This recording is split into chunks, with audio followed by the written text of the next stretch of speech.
Hello everyone, welcome to the YouTube channel Botany for All. In our today's video, we are going to discuss about the replication process in the eukaryotes particularly. In a previous video, that is the DNA replication in prokaryotes.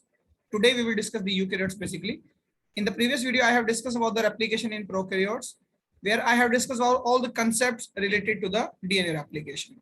जो भी enzymes जो common है दोनों में और जो detailed concept है वो हम last video में discuss कर चुके हैं. So in today's particular video, we are going to discuss about the eukaryotic replication. So it would be better if you will see the prokaryotic replication video first, then move to the eukaryotic replication. So let's just start with the video. So DNA replication is the same process that we have discussed in the prokaryotes. DNA से DNA का replicate करना, copy बनना DNA replication है. Location जो होगी eukaryotes में वो होगी nucleus. क्योंकि यूकैरियोटिक सेल्स जो होते हैं वो एडवांस सेल है बजाय प्रोकैरियोट्स के. प्रोकैरियोट में न्यूक्लियस या कोई भी जो है मेम्ब्रेन बाउंड ऑर्गेनेली नहीं थी. इनके अंदर प्रॉपर न्यूक्लियस होता है और न्यूक्लियस के अंदर जेनेटिक मटेरियल डीएनए है. जो डीएनए होता है वो लीनियर है यूकैरियोट्स में बजाय प्रोकैरियोट्स के सर्कुलर डीएनए. वहां सर्कुलर डीएनए था. यहाँ पॉलीरेप्लिकॉनिक मोड ऑफ रेप्लिकेशन देखने को मिलता है. पॉलीरेप्लिकॉनिक इसका मतलब पूरे जीनोम में, मान लीजिए ये पूरा एक लॉन्ग लीनियर डीएनए है किसी सेल का, अप्रोक्सीमेटली 2 मीटर यानी लगभग 6 फीट लॉन्ग डीएनए होता है एक सिंगल सेल में. केवल एक सिंगल सेल, ऐसे हमारे अंदर ट्रिलियंस ऑफ सेल है. उन सेल्स में जो 6 फीट ऑफ लॉन्ग डीएनए है उसमें मल्टीपल ओरिजिन साइट्स होती है, जहां से अलग अलग साइट से यहाँ पर रेप्लिकेशन स्टार्ट हो सकता है एक ही टाइम में, यहाँ से भी, यहाँ से भी और यहाँ से भी. ऐसे ही हजारों साइट्स हैं. जबकि प्रोकैरियोट्स में क्या था, एक सिंगल रेप्लिकॉन यानी सिंगल ओआरआई साइट थी जिसे हम ORIC कहते थे, इसीलिए वो मोनोरेप्लिकॉनिक थे.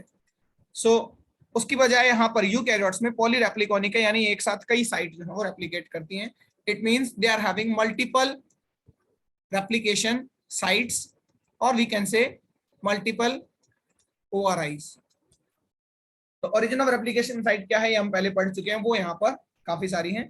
तो 3 मेन चेंजेस हैं. एक तो लीनियर क्रोमोसोम्स होते हैं, दूसरा पॉलीरेप्लिकॉनिक है और तीसरा जो है मोस्टली यूनिडायरेक्शनल में डीएनए रेप्लिकेशन होता है.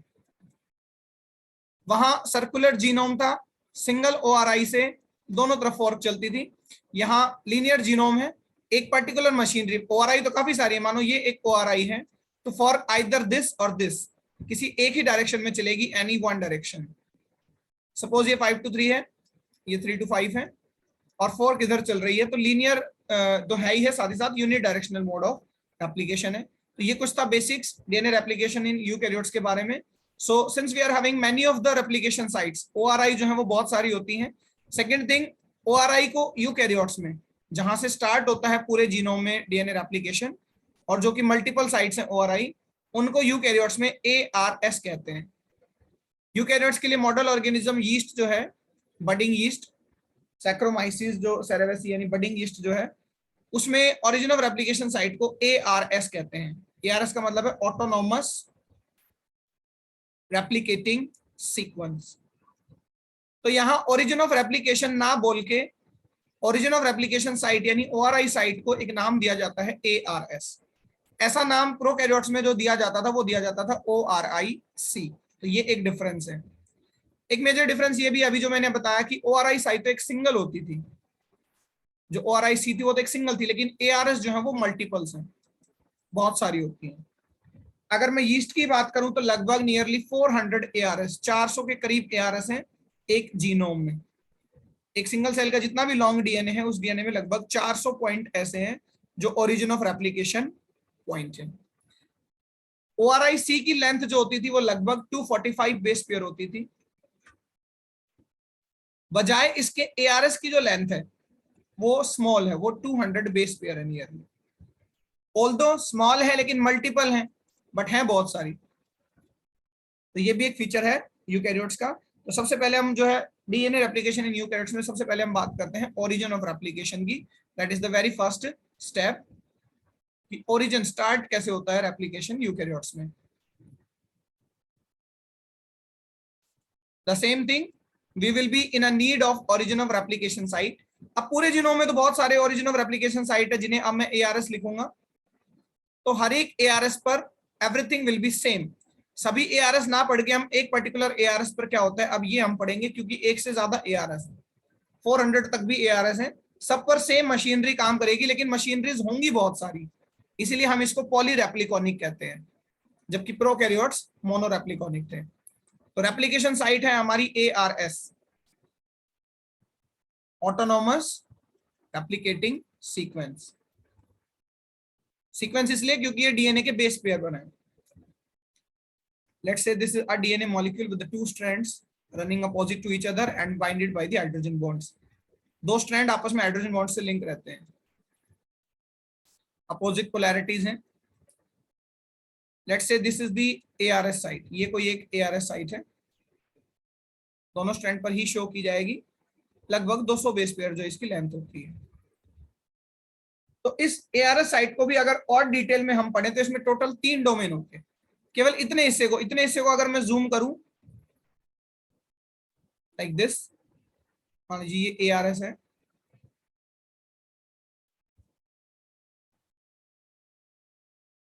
this one as the ARS. Now because since we have zoomed it, तो ये इतना पोर्शन जो है ये 200 बेस पेयर नियरली, यहां से यहां तक। तो पूरे जीनोम में तो एक छोटा सा टुकड़ा दिख रहा है ARS, उसको मैंने जूम किया तो इसमें भी 3 डोमेन होते हैं ARS में, ए डोमेन, बी डोमेन और सी सब डोमेन। ए, बी एंड सी सब डोमेन, 3 सब डोमेन हैं। बी के भी 3 पार्ट होते हैं, B1, B2 एंड B3। तो कुछ इस तरह से लोकेशन होता है, देखिए सी जो है कुछ इस तरफ होगा, पूरी एआरएस में भी एक सी डोमेन, एक ए डोमेन और बी के 3 सब डोमेन है, B1, B2 और B3। क्विकली कंपेयर करूं तो वहां भी याद कीजिए ORIC जो 245 बेस पेयर थी उसमें 9 मर्स थे और 13 मर्स थे। अभी नहीं समझ में आ रहा 9 मर 13 मर क्या है तो जरूर वो वीडियो देखिए, प्रोकैरियोटिक रेप्लिकेशन, 100% समझ में आएगा, या जिन्होंने देखी थी उनको आ भी रहा होगा। इसको मैं कंपेयर कर रहा हूं केवल। तो प्रोकैरियोट्स में ऐसे कुछ सीक्वेंस थे जिसमें अगर आपको याद हो 9 मर पर तो ओरिजिन रिकॉग्नाइजेशन एलिमेंट जो कि DNAA होता था वो बाइंड करता था, और 13 मर से मेल्टिंग स्टार्ट होती थी। कुछ ऐसा ही कंसेप्ट यहाँ है, ये भी जो है रेप्लिकेशन साइट है, यहाँ से मेल्टिंग यानी कि रेप्लिकेशन फॉर्क बननी चाहिए, यहाँ से खुलना चाहिए डीएनए।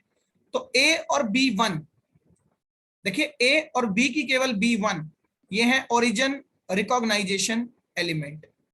कल को हेलिकेज आएगा एआरएस पर और इसको यहां से खोलकर रेप्लिकेशन फॉर्क बनाएगा एआरएस से खोलकर। तो हेलिकेज को लाने के लिए रिकॉग्नाइज तो करना पड़ता है कि यार यहाँ पे एआरएस है, यानी यहाँ पर ओरिजिन है।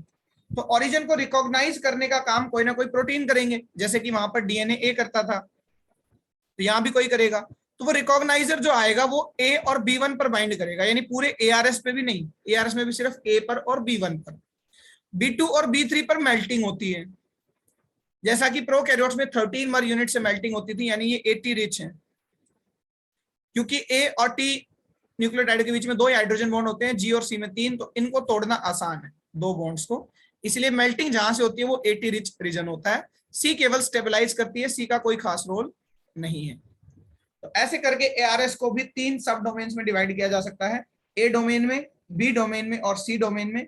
जो ए और B1 है ये ओरिजिन रिकॉग्निशन एलिमेंट के साथ बाइंड करती है, जो भी आएगा सी स्टेबलाइज करता है, और जो B2 और B3 डोमेन है यहां से मेल्टिंग स्टार्ट होती है particularly. So this is the structure of ARS. A domain में मैं आपको बता दूं फिक्स कंसेंसस सीक्वेंस होता है जो कि 11 बेस पेयर और 80 रिच होता है वो भी। तो ए डोमेन का काम है B1 के साथ मिलकर रिकॉग्नाइजेशन एलिमेंट्स को अपने ऊपर बाइंड कराना, और B2 B3 से मेल्टिंग होना। जब एक बार यहाँ से मेल्टिंग स्टार्ट हो जाएगी तो धीरे धीरे यहाँ से दोनों स्ट्रैंड अलग होने लगेंगे, क्योंकि मेल्टिंग होने का मतलब यहाँ हेलिकेज आ जाएगा, और हेलिकेज आप जानते हैं दोनों स्ट्रैंड्स को अलग करता है। जैसे ये अलग होंगे तो देखो कुछ इस तरह से, यहाँ से मान लीजिए अलग होना स्टार्ट हो गया तो ये रेप्लिकेशन फॉर्क बन जाती है, दोनों स्ट्रैंड दूर दूर चले जाते हैं। This is the ARS, the origin of replication site, which is called ARS in the eukaryotes. बात करते हैं ORE की।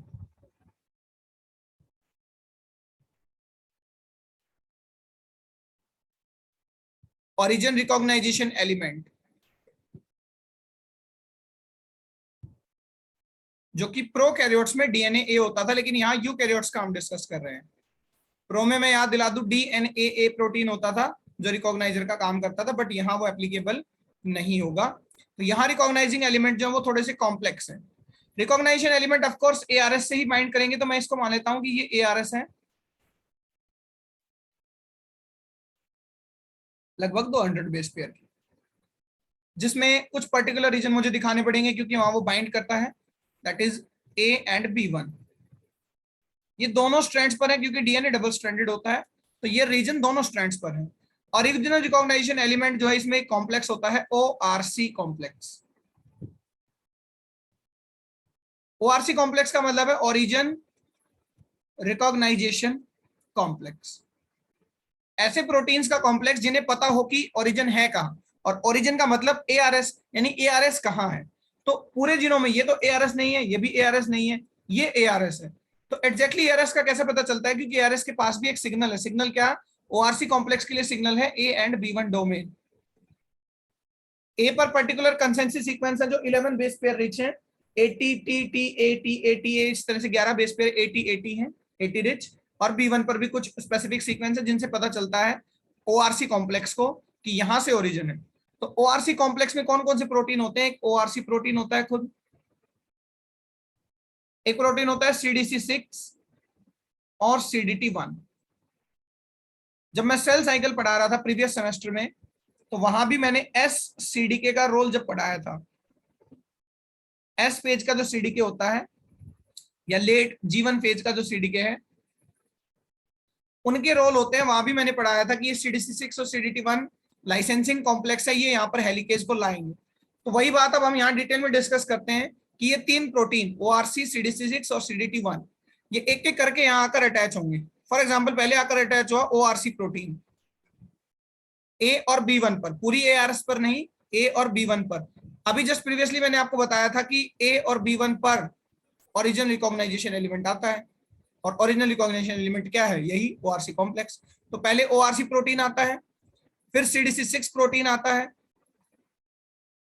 ये भी एक ATPase है जो ATP का हाइड्रोलिसिस करके ये जो काम हो रहा है उसमें एनर्जी प्रोवाइड करेगा, और CDT1 इनको स्टेबलाइज रखता है। यानी ये तीन प्रोटीन मिलकर यहां पर रिकॉग्नाइजेशन का काम करते हैं। तो रिकॉग्नाइजेशन कॉम्प्लेक्स जो है उसमें तीन प्रोटीन है, ORC, CDT1 और CDC6। इन तीनों को मिलकर कहा जाता है लाइसेंसिंग कॉम्प्लेक्स। ये लाइसेंस प्रोवाइड करेंगे कि हेलिकेज आप आओ और B2 और B3 साइड से अनवाइंड करना शुरू कर दो। B2 B3 जो खुद ARS के पार्ट थे, AT रिच थे, और जहां से मेल्टिंग होगी। तो हेलिकेज के लिए लाइसेंस है कौन, ORC कॉम्प्लेक्स। तो ये ओरिजिन रिकॉग्नाइजेशन एलिमेंट है। इसको कंपेयर करें प्रोकैरियोट से तो वहां केवल डीएनए ए था, फिर वहां हेलिकेज लोडर होता था डीएनए सी, और फिर वहां हेलिकेज आता था डीएनए बी। तो वहां पहले हेलिकेज का लोडर होता था, फिर हेलिकेज आता था, लेकिन यहाँ कोई लोडर की जरूरत नहीं है। यहाँ जैसे ही रिकॉग्नाइजेशन एलिमेंट बाइंड हो जाते हैं, सिग्नल मिलता है, लाइसेंस मिलता है हेलिकेज को कि आप आइए। यहाँ जो हेलिकेज होता है उसे हम कहते हैं MCM हेलिकेज, ना कि DNA B. DNA B helicase था प्रोकैरियोट्स का, बट यूकैरियोट्स का जो हेलिकेज है उसे हम MCM हेलिकेज कहते हैं, mini chromosome maintenance helicase. MCM का मतलब है मिनी क्रोमोसोम मेंटेनेंस हेलिकेज। वो डायमर फॉर्म में आता है, उसके 2 यूनिट्स आते हैं, और वो दोनों यूनिट फाइनली यहाँ B2 B3 पर कहीं अटैच होंगे। तो देखो यहाँ पर मैं दिखा रहा हूँ, CDT1 को दोबारा लिखना पड़ेगा, यहाँ लिख लेते हैं CDT1, ये उस लाइसेंस का ही कंपोनेंट था। ओके, अब B2 B3 पर डायमर फॉर्म में आता है, तो इस तरह से दिखाएंगे। ये है MCM हेलिकेज। हेलिकेज लोडर की जरूरत नहीं है, बस रिकॉग्नाइजेशन एलिमेंट ORC कॉम्प्लेक्स जिसमें 3 प्रोटीन है, और खुद हेलिकेज जो MCM हेलिकेज है डायमर फॉर्म में आता है, और फिर ये फाइनली अनवाइंडिंग शुरू कर देगा ARS से, यानी ओरिजिन साइड जो है वो फॉर्क बनाने लगेंगे। मानो फॉर्क इधर चल रही है, तो ये डीएनए कुछ ऐसा दिखेगा। एक ब्लैक मार्क में दिखा रहा हूं, ब्लैक मार्क की मानो यहां से डीएनए खुल रहा है, अब दोनों strands from these two position by virtue of the MCM helicase, उसकी वजह से यहां से अब खुलेगा डीएनए कुछ ऐसा दिखेगा। यहां से खुलते ही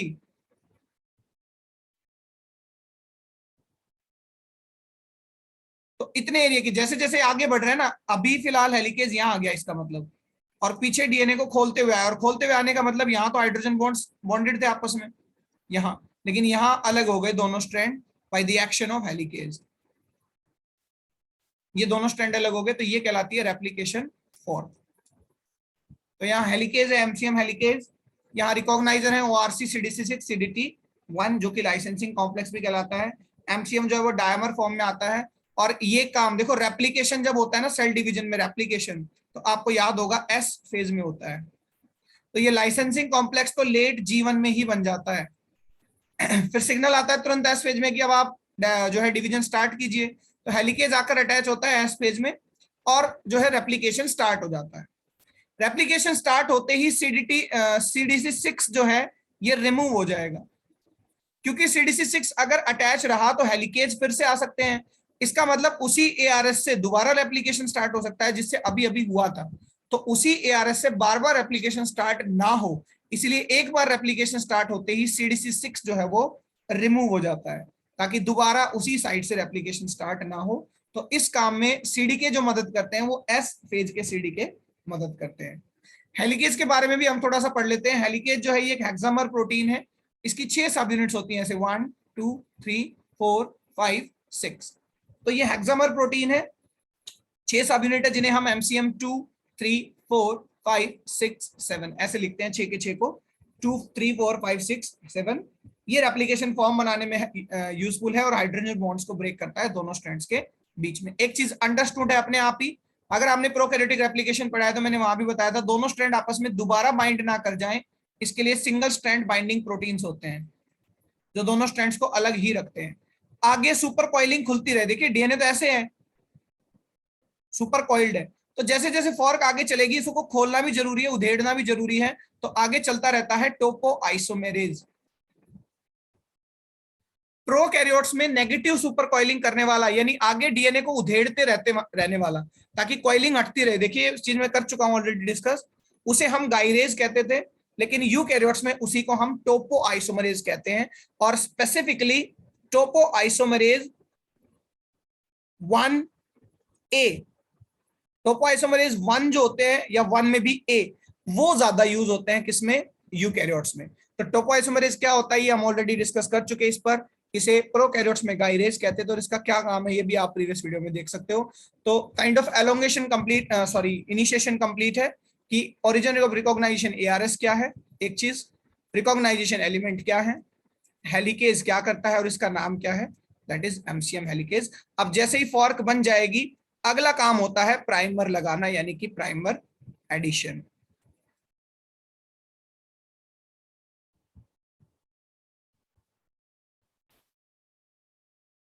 ओके, फाइनली रेप्लिकेशन फॉर्क भी बन चुका है, हेलिकेज आ चुके हैं, अपनी एक्टिविटी शो कर चुके हैं। Suppose this was the ORI site, यहाँ ORSC नहीं लिखेंगे, एक्चुअली ARS लिखेंगे हम, वो तो प्रोकैरियोट्स में ही कहना सही था केवल।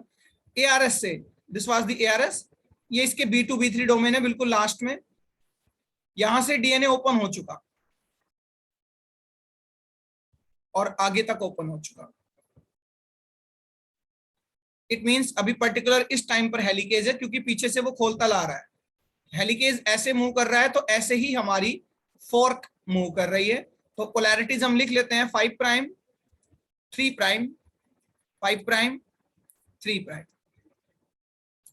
एग्जैक्टली एलोंगेशन का कंसेप्ट बहुत डिटेल में ही मैं डिस्कस कर चुका हूं, तो यहां मैं डायरेक्ट बताऊंगा।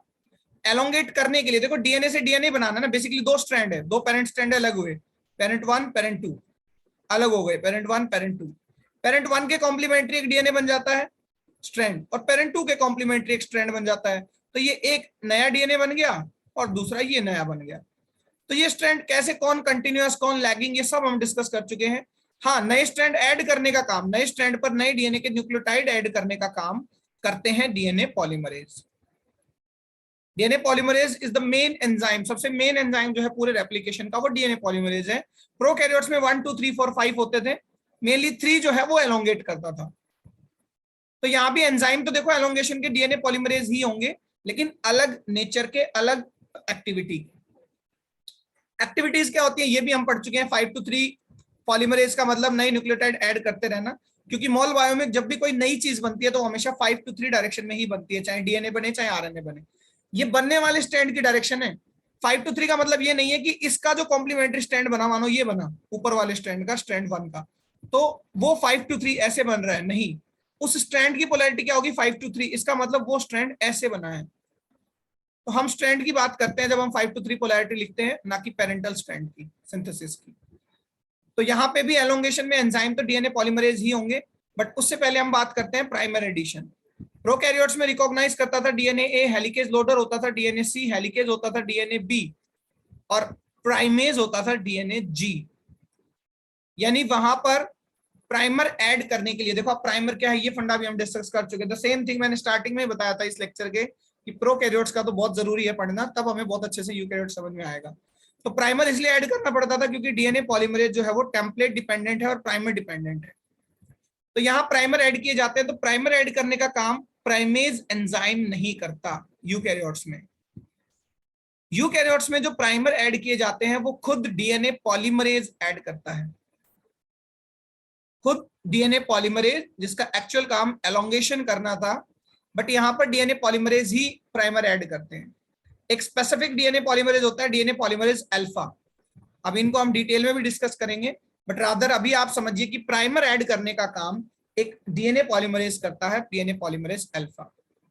प्राइमर को यूकैरियोट्स में इनिशिएटर डीएनए कहते हैं। वो डीएनए जो शुरुआत करेगा, not I DNA actually, let me correct myself, initiator RNA, क्योंकि प्राइमर आरएनए के न्यूक्लियोटाइड होते हैं हमेशा, इसीलिए उसको हम कहते हैं इनिशिएटर आरएनए। या हम प्राइमर नहीं कहते। प्राइमर लगभग 8 से 10 न्यूक्लियोटाइड लॉन्ग होता था, बट इनिशिएटर आरएनए जो हम प्राइमर की जगह वर्ड यूज कर रहे हैं यूकैरियोट्स में, वो 15 से 40 न्यूक्लियोटाइड्स का है। बेस पेयर नहीं लिखेंगे क्योंकि प्राइमर सिंगल स्ट्रैंडेड है, ठीक है। तो देखो इनिशिएटर आरएनए ऐड करते हैं। अब कोई भी ऐसा एंजाइम जो आरएनए के टुकड़े जोड़ सकता है, देखो आरएनए के न्यूक्लियोटाइड से, ना कि डीएनए के, ये तो आरएनए के न्यूक्लियोटाइड्स अगर एक लाइन में कोई जोड़ सकता है तो इसका मतलब वो एंजाइम तो आरएनए पॉलीमरेज हुआ। तो ये जो डीएनए पॉलीमरेज अल्फा है, इसका नेचर ड्यूल नेचर है। ये डीएनए पॉलीमरेज तो है ही है, नो डाउट, ये एलोंगेट करेगा, स्ट्रैंड्स बनाएगा ये, मतलब न्यूक्लियोटाइड, बट ये आरएनए पॉलीमरेज की तरह भी बिहेव कर सकता है क्योंकि ये प्राइमर ऐड कर सकता है।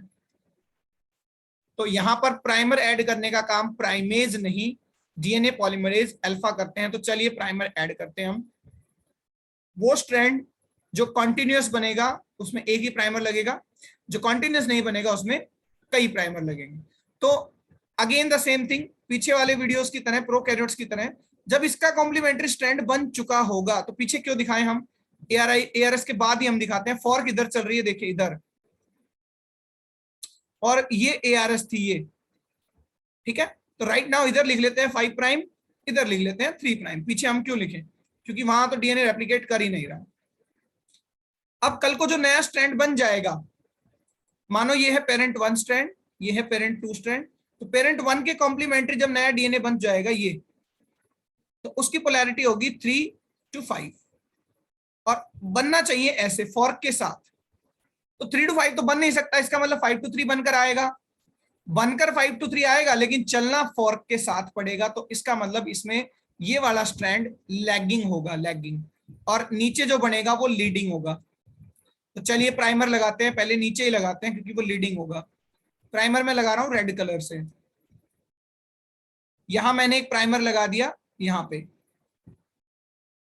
ध्यान से देखिए प्राइमर की पोलैरिटी यहाँ 3 प्राइम है ना पेरेंट की, तो प्राइमर की होगी 5 to 3, और ये 3 प्राइम फ्री मिल गया। 3 प्राइम फ्री मिलते ही डीएनए पॉलीमरेजेस नए न्यूक्लियोटाइड ऐड करने लगते हैं कॉन्टिन्यूअसली। तो देखो 5 to 3 ये स्ट्रैंड ऐसे कंटिन्यूअसली बनता जाएगा। ऊपर ध्यान से देखिए फॉर्क भी इधर ही चल रही है, तो एक बार डीएनए पॉलीमरेज यहाँ अटैच हो गया सपोज यहाँ, तो कंटिन्यूअसली ऐसे चलता रहेगा फॉर्क की डायरेक्शन के साथ साथ ही, तो कोई प्रॉब्लम नहीं है, नीचे वाला स्ट्रैंड कंटिन्यूअसली या लीडिंग बन जाएगा। दिक्कत है ऊपर वाले स्ट्रैंड पर, क्योंकि उसकी पोलैरिटी 5 to 3 ऐसे है, 5 to 3, यानी मजबूरन बनते तो ऐसा ही आना चाहिए, लेकिन फॉर्क तो ऐसे जा रही है। तो देखो ये कैसे अपने आप को सेटिस्फाई करेगा, पहले भी बताई हुई है ये बात, ये ओकाजाकी फ्रेगमेंट्स में अपने आप को बनाएगा। लेट्स सी कैसे। ये बेचारा अपना पहला प्राइमर, देखो फॉर्क इधर जा रही है ना, मजबूरी है फॉर्क के साथ ही चलना। इसने अपना पहला प्राइमर ऐड कर लिया यहां, इधर 3 प्राइम है पेरेंट का, तो प्राइमर का होगा 5 प्राइम 3 प्राइम। अब फॉर्क इधर चल रही है, आरएनए पॉलीमरेज ऐसे है मान लीजिए दोनों स्ट्रैंड्स पर, तो आरएनए पॉलीमरेज ऐसे न्यूक्लियोटाइड ऐड करेगा, ऐसे इस तरफ। अगर ध्यान से देखें तो एडिशन तो 5 to 3 ही हो रहा है, लेकिन टुकड़ों में एक छोटा सा टुकड़ा। टुकड़ा क्यों? क्योंकि पॉलीमरेज इधर जा रहा था और एडिशन भी करना है, तो एक छोटे से टुकड़े में ऐड किया। फिर यहां प्राइमर लग जाएगा, यहां 5 प्राइम 3 प्राइम। अब जब नीचे और ऊपर वाले स्ट्रैंड्स पर, हालांकि इसमें अलग अलग पॉलीमरेज होते हैं, लेकिन पॉलीमरेज तो ऐसे चल रहा है, तो पॉलीमरेज फिलहाल चाहे ऐसे चले फोर्क के साथ, लेकिन अभी वो इतना सा टुकड़ा तो ऐड कर ही सकता है, क्योंकि इतनी तो पॉलीमरेज की चौड़ाई है खुद। तो देखो सिंथेसिस तो 5 to 3 ही हो रहा है, लेकिन फॉर्क के साथ चलते चलते क्या कर रहा है, अपने आप को एडजस्ट कर रहा है, प्राइमर लगा रहा है, और टुकड़े ऐड जो कर रहा है वो 5 to 3 ही कर रहा है, 5 to 3। तो इस तरह से वो अपने आप को सेटिस्फाई करता है। ये जो टुकड़ों में डीएनए ऐड होता है ये कहलाता है ओकाजाकी फ्रेगमेंट। और ये जो टुकड़ों में स्ट्रैंड बना है, प्राइमर हटने के बाद कल को फिर से डीएनए पॉलीमरेज गैप फिल कर देगा, और वो जो ऊपर वाला स्ट्रैंड जो है टुकड़ों में बना है उसे हम डिसकंटिन्यूअस या लैगिंग स्ट्रैंड हम कहते हैं। तो यूकैरियोट्स में बात करते हैं हम यूकैरियोट्स की। यूकैरियोट्स में प्राइमर का जो एडिशन था वो किया डीएनए पॉलीमरेज अल्फा ने। क्या डीएनए पॉलीमरेज अल्फा ही एलोंगेट कर पाएगा स्ट्रैंड्स को? तो इसका जवाब है नहीं, क्योंकि डीएनए पॉलीमरेज अल्फा की प्रोसेसिविटी बहुत कम होती है। प्रोसेसिविटी क्या होती है बहुत डिटेल में मैंने बताया हुआ है, कि कितने न्यूक्लियोटाइड एक बार में ऐड किए जा सकते हैं अपलोड होने के बाद, और पॉलीमराइजेशन रेट होता है कि कितने ऐड करता है। तो बहुत कम, वेरी लो पॉलीमराइजेशन रेट है, मुश्किल से 10-12 न्यूक्लियोटाइड ही ऐड कर सकता है डीएनए पॉलीमरेज अल्फा। तो ये बहुत छोटे छोटे टुकड़े तो बना देगा। सपोज इसने यहां से कोशिश करी, ये प्राइमर लगाया खुद अल्फा नहीं, फिर अल्फा ने कोशिश करी यार मैं न्यूक्लियोटाइड भी ऐड करके देखता हूं, 10-12 ऐड कर भी दिए, लेकिन फिर ये ब्रेक डाउन हो गया। तो इसका मतलब एलोंगेट नहीं कर पा रहा डीएनए पॉलीमरेज अल्फा। इसलिए पॉलीमरेज अल्फा को बदलना पड़ता है या किसी और को बुलाना पड़ता है, इसे कहते हैं स्विचिंग। इसे हम कहते हैं पॉलीमरेज स्विचिंग। तो पॉलीमरेज अल्फा बेचारा प्राइमर तो ऐड कर दे रहा है दोनों ही स्ट्रैंड्स पर, लीडिंग पर भी और लैगिंग पर भी, लेकिन इस बेचारे को एलोंगेशन नहीं करना आता, क्योंकि इसका प्रोसेसिविटी और पॉलीमराइजेशन रेट, ऐड करने का रेट बहुत कम है। तो ये क्या करता है, ये लीडिंग स्ट्रैंड के लिए मदद बुलाता है एक और डीएनए पॉलीमरेज की, जिसका नाम है डीएनए पॉलीमरेज एप्सिलॉन। और ये लैगिंग स्ट्रैंड के लिए मदद बुलाता है, उसका नाम है डीएनए पॉलीमरेज डेल्टा। मैं आपको बता दूं रिसेंट डिस्कवरीज के अकॉर्डिंग, ये इस बार सीएसआई नेट 2021 में क्वेश्चन भी आया था, रिसेंट डिस्कवरीज के अकॉर्डिंग डीएनए पॉलीमरेज डेल्टा जो है ये दोनों स्ट्रैंड बना सकता है। डीएनए पॉलीमरेज डेल्टा पहले केवल लैगिंग स्ट्रैंड के लिए पढ़ा जाता था, लेकिन ये पाया गया है कि ये दोनों स्ट्रैंड बना सकता है। तो जब ये ही दोनों बना सकता है तो बेचारे पॉलीमरेज एप्सिलॉन का तो इंपॉर्टेंस ही कम हो गया, और सच में इंपॉर्टेंस कम हो गया। बट फिर भी अगर आप एक याद रखें तो एक ये याद रखें कि लीडिंग बनाता है पॉलीमरेज एप्सिलॉन और लैगिंग बनाता है डीएनए पॉलीमरेज डेल्टा। और ये पॉलीमरेज स्विचिंग है, दोनों ही स्ट्रैंड्स के लिए प्राइमर तो अल्फा ने ही लगा दिए, डीएनए पॉलीमरेज अल्फा ने, लेकिन स्विचिंग होते ही एप्सिलॉन और डेल्टा अपने अपने स्ट्रैंड बनाएंगे। याद कीजिए ये लीडिंग स्ट्रैंड है, इसमें नीचे वाला ये, तो यहां आकर जुड़ जाएगा डीएनए पॉलीमरेज एप्सिलॉन अल्फा के बाद, और कंटिन्यूअसली ऐसे डीएनए बना देगा। ऊपर वाले स्ट्रैंड में बार बार प्राइमर लगेंगे, और वहां जो बनाएगा वो बनाएगा डेल्टा। तो देखो यहाँ आया डेल्टा, उसने लगाए न्यू न्यूक्लियोटाइड्स, फिर यहाँ आया डेल्टा, उसने लगाए न्यू न्यूक्लियोटाइड्स, वो लैगिंग है, फिर यहाँ आया डेल्टा, उसने लगाए न्यू न्यूक्लियोटाइड्स। तो बेशक फॉर्क चल रही है, पॉलीमरेज भी ऐसे चल रहा है, लेकिन सिंथेसिस 5 to 3 हो गई, और नीचे 5 to 3 कंटिन्यूअसली एप्सिलॉन ने यानी लीडिंग स्ट्रैंड सिंथेसाइज कर दिया गया। मैं एक चीज और जरूर यहां बताना चाहूंगा कि डीएनए पॉलीमरेज 3 जो होता था ना बैक्टीरिया में यानी प्रोकैरियोट्स में, उसमें ना कुछ सब यूनिट्स होती थी, alpha, epsilon, beta, theta, tau, gamma, काई, साई। तो ध्यान दीजिए वो सब यूनिट्स थी, यहां पॉलीमरेज के नाम ही ऐसे अल्फा, एप्सिलॉन, डेल्टा। ओके, तो ये कंफ्यूज नहीं होना है, वो केवल सब यूनिट्स थी, यहाँ डीएनए पॉलीमरेजेस के नाम है, वहां डीएनए पॉलीमरेज का नाम था 1 2 3 और उसकी सब यूनिट थी ग्रीक लेटर में नंबरिंग में, और यहाँ डीएनए पॉलीमरेज के ही नाम है। सो टिल नाउ पॉलीमरेजेस की बात करें तो अल्फा जो है प्राइमर एडिशन करता है, एप्सिलॉन लीडिंग स्ट्रैंड बनाता है और डेल्टा जो है वो लैगिंग बनाता है, ऑल्दो डेल्टा दोनों बना सकता है। तो एप्सिलॉन का जो इंपॉर्टेंस है वो धीरे धीरे कम हो गया इस रिसेंट डिस्कवरी की वजह से। So this is about the primer attachment and the elongation. Next we will discuss the DNA polymerases now.